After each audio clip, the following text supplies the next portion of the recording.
Яг энэ шүтлэгтэйхэн зөвлөдөө тэгээд. Гэхдээ шүтлэгтэй нэг ажлын цагаар ингэж амрааж юугаа явуулж явах үү. Одоо өөртөө нэг өдөр ингээл амарч хаш одоо энэ улс орны ажил хэцүү шүү дээ. Магшийн их дүүцэн өдөр шиг 7 нийтийн амралт болгож хүсэлт юм л юм биш.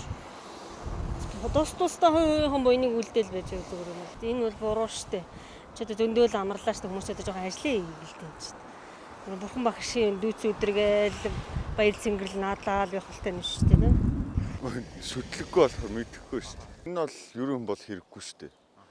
Ажлын өдөр ажилтай л байх хэрэгтэй шүү дээ. Одоо амралт бол арай дэмтлээ шүү дээ. Сая карантинаар хичнээн хоног амарлаа. Одоо дахиад ингээл амарна гэдэг чинь. Хүн амтны ажил төрөл гэдэг чинь цаг хугацаатай л оролдож байна шүү дээ. Тэрнээс амраад л үл хинч гисэн амраад ажил хийхгүй амраад л гэж болно шүү дээ. Тэрнээс л шал хэрэггүй л ах л гэж боддог байна л та. Тийм ноднонгоос хойш нэг тийм хойд оролцсон тий. Гэхдээ яг одоо энэ дээр бол одоо аврахад байхгүй шүү дээ. Ерөн сайхан гэртэл тэгэл буйном хийгээл өнгөрөө шүү дээ. Сайхан цагаан хоол идэл байхгүй шүү дээ. Мэдгүй одоо нэг цагаан хоол мол гэл юм байд. Тэр чинь нэг намар болоод илгүй илүү. Багчийн түүц үзэрээ. Ахаа болж байгаа юм бол тийм л юм.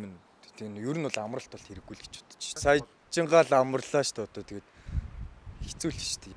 Одоо амармааргүй л би бол одоо ингээл хойцон өнгөрсөн аав ээж хань эзлийн хойноос бол одоо ном сайн уншуулах тийм л үйл хэрэгтэй. Бүхний тэр амарна гэдэг чинь бас л яхаа өвөг дээдсийнхаа улсуудад л буян хийх юм да. Ер нь би яг өөрөө ямар нэгэн тийм шигшин шүтлэгч юм уу шүтдэггүй. Харин манай ээжийн хувьд яг шиг бишрэлтэй байгаад байдаг. Тийм болохоор тэгэл тэр өдрөөр манай ээж нөгөө нэг зул мөл өргөх юм уу тиймэрхүү байдлаар тэмдэг. Тэрнээс миний хувьд бол яг тиймсээ бүрэн дээр ойлголт бол байхгүй. Ер нь бол яг зөв гэж бол бодохгүй л байна миний хувьд. Ягаад тэгэхээр би өөрөө нэг ийм шиг бишрэлтэй биш болохоор бас тэгж хандж байгаа гэж магадгүй хүн болмоос өөрөөр үзэл бодолтой байгаа. Яг миний зүгээс гэх юм бол яг энэ бурхан багшийн дүүч өдөр гэдэг энэ өдрийг бүх нийтийн амралтын өдөр болгож байгаа нь бол яг зөв зүйл гэж бол миний зүгээс бол харахгүй байна.